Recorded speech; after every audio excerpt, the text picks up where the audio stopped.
दोस्तों आज हम एक्सप्लेन करने वाले हैं हाल ही में आई सीरीज पंचायत सीजन 4 को, जिसकी डिमांड आप लोगों ने की थी। अगर आपको इससे पहले की कहानी जाननी है तो आप हमारे चैनल पर देख सकते हैं। अब वीडियो को लाइक कर दीजिए। हम चलिए कहानी शुरू करते हैं। तो पहले सीजन 3 की थोड़ी बात कर लेते हैं ताकि सीजन 4 समझने में दिक्कत ना हो। तो सीजन 3 के एंड में सचिव जी को गुस्सा आ गया था, इसलिए उन्होंने भूषण को चाटा मार दिया, जिसके बाद वहाँ विधायक और उसके आदमियों से सचिव जी की लड़ाई हो गई और ये मामला थाना पहुँच गया था। मई प्रधान जी पर किसी ने गोली चलवाई थी। अब आइए जानते हैं उसके बाद क्या हुआ। अब एपिसोड 1 की शुरुआत में हम सचिव जी और उसके मौसी के लड़के को साथ में देखते हैं, जो सचिव जी से मिलने आया था। यहाँ इनकी बातों से हमें पता चलता है कि इन्हें जेल से छोड़ दिया गया है, पर उस भूषण ने एक केस कर दिया कि सचिव जी ने उस पर हाथ उठाया है। इसी कारण सचिव जी टेंशन में होते हैं कि अब इस केस से उनका करियर खराब न हो जाए, क्योंकि उन्हें MBA करनी है और अगर वो जेल गए तो दिक्कत हो सकती है। हालांकि सचिव जी ने अपना एग्जाम दे दिया है और अब बस रिजल्ट का इंतजार कर रहे हैं। तब यहाँ सचिव जी को उनका कजन थोड़ा मोटिवेट करके वहाँ से अपने घर चला जाता है। इधर हम प्रधान जी को देखते हैं, जिनके हाथ में गोली लगी थी, इसलिए वो ज्यादातर घर पर ही रहते थे और उनका ख्याल रिंकी और मंजू देवी रखती हैं। हालांकि अभी तक ये पता नहीं चला कि प्रधान जी पर आखिर गोली किसने चलवाई थी। फिर रात में जब सचिव जी सोने की कोशिश करते हैं तो उन्हें ये सोच कर नींद नहीं आती कि कहीं भूषण के केस के कारण उन्हें जेल न जाना पड़े। तब वो सीधा प्रहलाद को फोन करके शराब के बारे में पूछते हैं कि थोड़ी पड़ी हो तो लाओ मन हल्का कर लो। तब प्रहलाद उन्हें सीधा अपने घर बुला लेता है और ये दोनों जाम लगाने लगते हैं। वहीं हम विकास और उसकी पत्नी खुशबू को देखते हैं, जो ये डिस्कस कर रहे थे कि उन्हें जो प्रहलाद ने पैसे दिए हैं वो उसका क्या करे। असल में प्रहलाद को उनके बेटे के शहीद होने के कारण सरकार ने कुछ पैसे दिए थे, जो कि प्रहलाद ने विकास को दे दिए। तब यहाँ खुशबू कहती है कि वो 40 लाख है तो हम अच्छी सी जमीन ले लेते हैं और बाकी जो पैसा बचेगा उसका सोना ले लेंगे। तभी इन्हें आवाज आती है किसी के जोर जोर से चिल्लाने की और पता चलता है कि ये तो सचिव जी हैं, जैसे दारू चढ़ गई है। और प्रहलाद से वो कह रहे हैं कि आज मैं उस भूषण को छोड़ूंगा नहीं, आज उसे अच्छे से पीटूंगा, उसके कारण मेरे ऊपर केस हुआ है। उसी समय वहाँ विकास भी आ जाता है और वो सचिव जी को समझाने लगता है, लेकिन सचिव जी तो मानने को तैयार ही नहीं थे। तब विकास कहता है कि अब भूषण को मारोगे तो बिना केस के जेल जाना होगा और ना जाने कितनी और धाराएं लग जाए। ये सुनकर सचिव जी शांत हो जाते हैं। फिर वो कहते हैं कि चलो ऐसा करता हूँ, उस भूषण से माफी मांग लेता हूँ, शायद वो शांति से केस वापस ले लेगा। ये सुनकर ये लोग सीधा भूषण के घर के बाहर पहुंच जाते हैं, लेकिन प्रॉब्लम ये थी कि इतनी रात को ये लोग भूषण को बुलाएंगे कैसे। अब ये दरवाजा खटखटाने ही वाले थे कि सचिव जी गेट टाप कर जाने लगते हैं, लेकिन जल्दबाजी में वो एक कमला तोड़ देते हैं, जिसकी आवाज से क्रांति देवी और भूषण दोनों चोर चोर चिल्लाते हुए बाहर आते हैं। फिर यहाँ सचिव जी भूषण से बड़े प्यार से माफी मांगते हैं और भूषण भी सोच में पड़ जाता है कि अब क्या करूं। फिर काफी सोचने के बाद भूषण कहता है कि प्रधान जी ने हम पर केस किया है कि मैंने उन पर गोली चलवाई है। अगर प्रधान जी मेरे ऊपर से केस वापस ले लेंगे तो मैं भी अपना केस वापस ले लूंगा। जो सुनकर सचिव जी टेंशन में आ जाते हैं कि मैं प्रधान जी से इस बारे में बात कैसे करूंगा। खैर अब अगले दिन प्रहलाद और विकास सचिव जी के तरफ से प्रधान जी से केस वापस लेने के लिए कहते हैं, तो प्रधान जी भी मान जाते हैं कि हम केस वापस ले लेंगे, लेकिन सचिव जी को दिक्कत नहीं होनी चाहिए। यही हम देख पाते हैं कि रिंकी और सचिव जी की लव स्टोरी भी अच्छी चल रही है। इधर विधायक एक आदमी को पीट रहा होता है कि बताओ किसने उस प्रधान पर गोली चलाई और उसने मेरा नाम फंसा दिया है। यानी प्रधान ने गोली नहीं चलवाई थी और उसे भी अपना नाम क्लियर करवाना था, क्योंकि प्रधान ने भूषण के साथ साथ उस पर भी केस कर दिया था। तभी वह भूषण विधायक को आकर बताता है कि वो प्रधान जी मेरे ऊपर से केस वापस लेने वाले हैं। इस पर विधायक कहता है कि उससे कहो कि हमारे ऊपर से भी केस वापस ले ले, वरना तुम्हारे साथ अच्छा नहीं होगा। जो सुनकर भूषण सोच में पड़ जाता है कि ये बात मैं प्रधान से कैसे करूंगा। इसके बाद ये लोग सीधा थाने पहुंचते हैं और वह भूषण आता ही कहता है कि मेरी एक और शर्त है, आपको विधायक से भी अपना केस वापस लेना होगा। जो सुनकर मंजू देवी इसके लिए भी मान जाती है और जैसे वो लोग पुलिस वाले से अपना केस वापस लेने की बात करते हैं, तो पुलिस वाला कहता है कि अगर आपने केस वापस ले लिया तो अब सवाल यह है कि आप पर गोली चलवाई किसने थी, क्योंकि अब चुनाव का टाइम है तो लोगों को यही लगेगा ना कि प्रधान जी ने खुद पर गोली चलवाई थी वोट पाने के लिए। ये सुनकर सब टेंशन में आ जाते हैं। फिर ये लोग बाहर आकर डिस्कस करने लगते हैं कि हमें क्या करना चाहिए। तब सचिव जी प्रधान जी से कहते हैं कि आप केस वापस मत लीजिए, जैसा चल रहा है चलने देते हैं, मेरे ऊपर लगा केस मैं खुद हैंडल कर लूंगा, वरना लोग आप पर सवाल उठाएंगे कि गोली आपने खुद ही चलवाई थी। तभी वह विनोद आता है जो बताता है कि भूषण भाई की एक और शर्त है कि आपको उस विधायक का घोड़ा उसे वापस करना होगा। जो सुनकर इन लोगों को गुस्सा आ जाता है कि ये लोग शर्त बढ़ाते जा रहे हैं, और फिर थोड़ा सोचकर ये लोग बिना केस वापस लिए ही चले जाते हैं। अब जैसे ये बात पुलिस वाले को पता चलती है तो वो भूषण को गरियाने लगता है कि जब अच्छा खासा केस हट रहा था तो ये शर्तें बढ़ाने के लिए किसने कहा था। जो सुनकर भूषण भी उदास हो जाता है।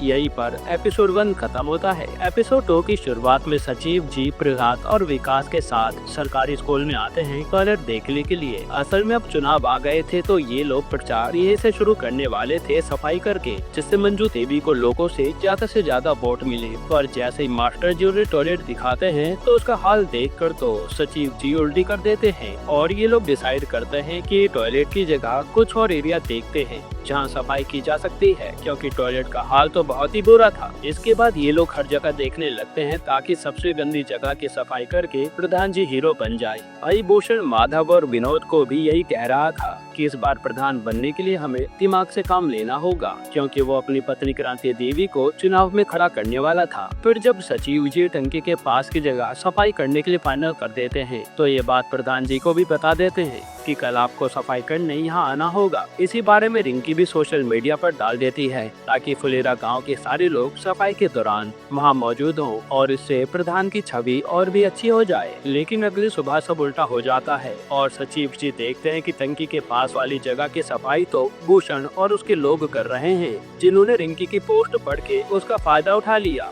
और ये बात जानकर तो प्रधान जी को बहुत ही ज्यादा गुस्सा आता है। अब वो सोचने लगते हैं कि हम करें क्या, क्योंकि ये भूषण तो चुनाव जीतने के लिए कुछ भी कर सकता है। तभी मंजू देवी पूछती है कि ये बताओ सबसे गंदी जगह कौन सी है पूरे गांव में। तो सचिव जी बता देते हैं कि स्कूल की टॉयलेट सबसे गंदी है। ये सुनकर मंजू देवी उसी को साफ करने के लिए चल देती है और यहाँ भूषण ने माधव को इन पर नजर रखने के लिए भेज रखा था। फिर जब मंजू देवी अपने ग्रुप के साथ सफाई करने के लिए जा रही होती है तो भूषण रास्ते में कहता है कि आप जहाँ भी सफाई करने जा रही हैं हमें भी साथ ले लीजिए, इससे ज्यादा सफाई हम लोग मिलकर कर पाएंगे। अब यह सारे लोग देख रहे थे, इसलिए मंजू देवी उन्हें भी साथ चलने को कह देती है। फिर ये लोग चलते चलते स्कूल पहुंच जाते हैं और मंजू देवी चाह रही थी कि टॉयलेट वही साफ करे ताकि लोग उनकी बढ़ाई कर सके। अब यहाँ क्रांति देवी और मंजू देवी के बीच में झगड़ा होने लगता है, जिसमें भूषण का ग्रुप और प्रधान जी का ग्रुप आमने सामने था और अब टॉयलेट साफ करने को लेकर लड़ाई हो रही थी। तभी यहाँ गुस्से में मंजू देवी कहती है कि इस भूषण ने मेरे पति पर गोली चलवाई है, इससे ज्यादा कोई कैसे गिर सकता है। जो सुनकर क्रांति देवी बहस करने लगती है कि मेरे पति ने कोई गोली नहीं चलवाई। और अब पूरे गांव के सामने बेइज्जत होने के बाद क्रांति देवी भूषण, विनोद और माधव को साथ लेकर वहां से जाने लगती है और गांव वाले भी गोली चलने के बारे में बात कर रहे थे।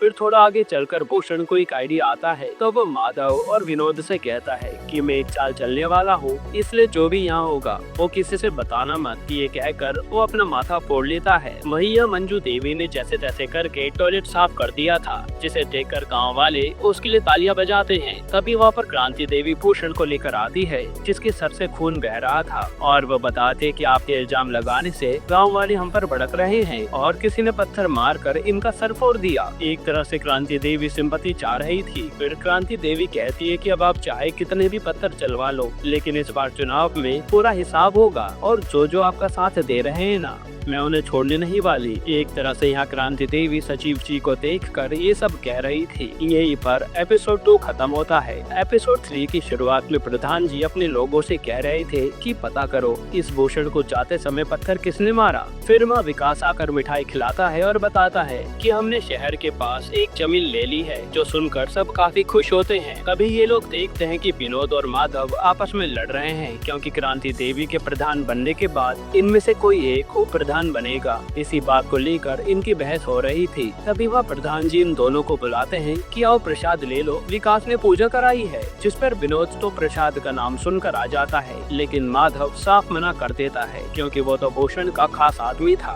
यहाँ तक कि जब विनोद लड्डू खा रहा होता है तो वो उसे भी खूब सुनाता है कि भूषण भाई को धोखा देकर तूने अच्छा नहीं किया, लेकिन विनोद तो अपने में ही मगन था। इसके बाद ये बात माधव भूषण को बताता है कि इसने प्रधान जी का लड्डू खाया है। तब भूषण भी विनोद को काफी सुनाता है। ये सब सुनकर विनोद कहता है कि अभी उस प्रधान को उसका लड्डू वापस करके आता हूँ। तब वो ये सोचकर निकलता है कि एक लड्डू खरीद कर वापस कर दूंगा, लेकिन रास्ते में उसे खुशबू मिल जाती है जो जमीन लेने की खुशी में अपनी साइड लड्डू बांट रही थी। तब विनोद उसी से लड्डू मांग लेता है और पूछता है कि किस बात की पूजा थी तुम्हारे घर पर। तब खुशबू बताते कि हमने शहर के पास जमीन ली है। हालांकि फिर विनोद लड्डू लेकर यहाँ से चला जाता है। फिर वो सीधा पंचायत ऑफिस आता है और विकास को वो लड्डू वापस करने लगता है कि तुम ये लड्डू ले लो बस। लेकिन विकास और सचिव जी साफ मना कर देते हैं, इसलिए विनोद तो वो लड्डू वहीं रख कर जाने लगता है। तब सचिव जी समझ जाते हैं कि भूषण ने कुछ कहा होगा, इसलिए वो जानबूझकर बात उठाते हैं कि लोग इंसान को गुलाम बना देते हैं, है ना। इसी तरह विकास भी विनोद को उकसाने लगता है, जो सुनकर विनोद बता देता है कि भूषण ने लड्डू खाने पर उसे कितना सुनाया। तब सचिव जी कहते हैं कि तुम कोई गुलाम थोड़े हो जो उसकी हर बात मानोगे। इसी तरह से वो विनोद को खूब भड़का देते हैं और विनोद भी ताव में आकर वो लड्डू खा लेता है। फिर सचिव जी कहते हैं कि तुम प्रधान जी के दुश्मन थोड़े हो, वो तो तुम्हें घर बुलाकर खाना खिलाने की बात कर रहे थे, आना चाहो तो आ सकते हो। तब विनोद मान जाता है। साथ ही वो कहता है कि मैं फिर भी भूषण भाई से गद्दारी नहीं कर सकता, लेकिन मैं प्रधान जी के घर जरूर आऊंगा। ये सुनकर ही सचिव जी और विकास खुश हो जाते हैं कि एक बार ये खाने पर आ जाए तो सही मौके पर इससे हम अपनी साइड कर लेंगे। अब रात को प्रधान जी के घर पर मंजू देवी पूरी सब्जी बनाती है और विनोद के आते ही ये लोग उसका आदर सत्कार करने लगते हैं। लेकिन यहाँ कोई भी विनोद से भूषण के बारे में बात नहीं कर पाता, क्योंकि वो तो खाने में बिजी था। तब पूरी देने के बहाने मंजू देवी विनोद को कहती है कि तुम हमारी साइड होते तो रोज ऐसा खाना खिलाती मैं तुम्हें, जो सुनकर विनोद शांत हो जाता है। फिर इसी तरह से ये लोग बात घुमाते हैं और ये सब सुनने के बाद विनोद सीधा भूषण को कॉल करके कहता है कि मैं इस समय प्रधान जी के घर पर खाना खाने आया हूँ, आपको कोई दिक्कत तो नहीं है। यहाँ विनोद इन लोगों को दिखाना चाह रहा था कि वो भूषण का गुलाम नहीं है, लेकिन भूषण तो ये सुनते ही फोन काट देता है, जो बात विनोद को अच्छी नहीं लगती। फिर सचिव जी कहने लगते हैं कि इससे ज्यादा इज्जत तो हमारे प्रधान जी आपकी करते हैं, आपका इनके साथ रहने में ज्यादा फायदा है। लेकिन विनोद कहता है कि मैं भले ही करीब हूँ लेकिन गद्दार नहीं हूँ। अब भूषण चाहे जैसा भी हो, मैंने उसे सपोर्ट किया था तो आगे भी करूँगा। ये सब कहकर विनोद वहाँ से जाने लगता है। तब सचिव जी कहते हैं कि उसी भूषण ने प्रधान जी पर गोली चलवाई थी, लेकिन विनोद साफ मना कर देता है, बल्कि वो तो उल्टा कह देता है कि शायद प्रधान जी ने खुद पर गोली चलवाई है, क्योंकि उनके हाथ पर गोली लगी है और सामने वाला चाहता तो उन्हें जान से भी मार सकता था, लेकिन उन्होंने मारा नहीं। यही सब कहकर विनोद वहाँ से चला जाता है। और अब सचिव जी भी प्रधान जी को देखने लगते हैं कि कहीं आपने सच में खुद पर गोली तो नहीं चलवाई। लेकिन प्रधान जी रिंकी की कसम खाकर कहते हैं कि मैंने खुद पर कोई गोली नहीं चलाई। खैर फिर अगले दिन विनोद से आकर माधव और भूषण मिलते हैं और ये लोग विनोद की तारीफ करते हैं, क्योंकि विनोद इन्होंने धोखा नहीं दिया प्रधान जी की साइड जाकर। साथ ही विनोद बातों बातों में इन्हें बताता है कि विकास की जमीन की खुशी में वो लड्डू बांटे गए थे, जो सुनकर भूषण सोच में पड़ जाता है कि उसके पास इतना पैसा आया कहां से, जो उसने शहर के पास जमीन ले ली। यहीं पर एपिसोड 3 खत्म होता है। एपिसोड 4 की शुरुआत में भूषण माधव और विनोद के साथ सीधा विधायक से मिलने आता है, जहां विधायक किसी को पीट रहा था ताकि वो सच उगलवा सके कि प्रधान पर गोली किसने चलवाई। खैर फिर भूषण विधायक से बताता है कि एक खबर पता चली है कि उस शहर सचिव विकास ने शहर के पास जमीन ली है। समझ नहीं आ रहा कि उसके पास इतना पैसा आया कहां से।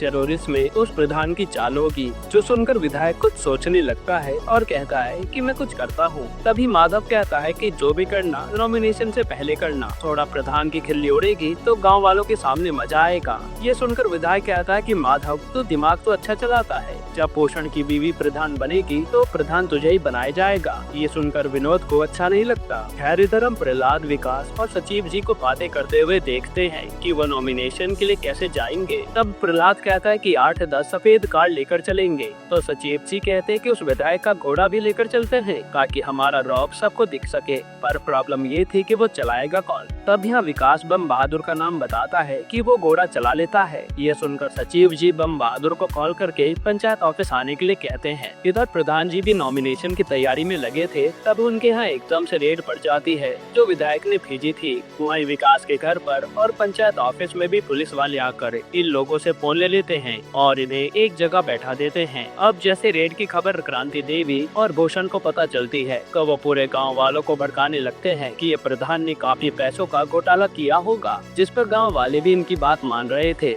यहाँ विकास पुलिस वालों को देखकर काफी टेंशन में लग रहा था। तब सचिव जी उससे पूछ लेते हैं कि बताओ आखिर बात क्या है, तुम्हारे घर पर रेड पड़ने से कोई दिक्कत है क्या। इस पर विकास बताता है कि मेरे घर पर प्रहलाद चाचा के 6 लाख रुपए पड़े हैं, जो जमीन लेने के बाद पैसे बच गए थे। अगर वो इनके हाथ लगे तो ये लोग मुझे कहीं जेल में न डाल दें। ये सुनकर सचिव जी टेंशन में आ जाते हैं। तभी वहाँ बम बहादुर खिड़की से आता है कि बताओ सचिव जी क्यों बुलाया था। तब सचिव जी को आइडिया आता है और वो बम बहादुर को एक काम करने के लिए कहते हैं। इधर खुशबू भी उन पैसों को लेकर टेंशन में थी। तभी वहाँ किसी तरह सीढ़ी लगाकर बम बहादुर छत पर आता है और खुशबू को बुलाकर कहता है कि विकास ने वो पैसे मुझे देने के लिए कहा है, इसलिए जल्दी से लाओ, मुझे निकलना है। तभी खुशबू जैसे पैसे लेने नीचे आती है तो पुलिस वाले उसे रोक देते हैं कि जब तक रेड खत्म नहीं हो जाती चुपचाप यहीं बैठी रहो। लेकिन खुशबू कहती है कि मैं प्रेग्नेंट हूँ ना, तो जी मचल रहा था, इसलिए मैं छत पर खुली हवा में गई थी। खैर पुलिस को देखकर बम बहादुर वहाँ से भागने की सोचता है और बुरी तरह नीचे गिर जाता है। अब उसकी आवाज सुनकर ये दोनों पुलिस वाले भी जैसे छत पर जाकर देखते हैं तो उन्हें कोई भी नहीं मिलता,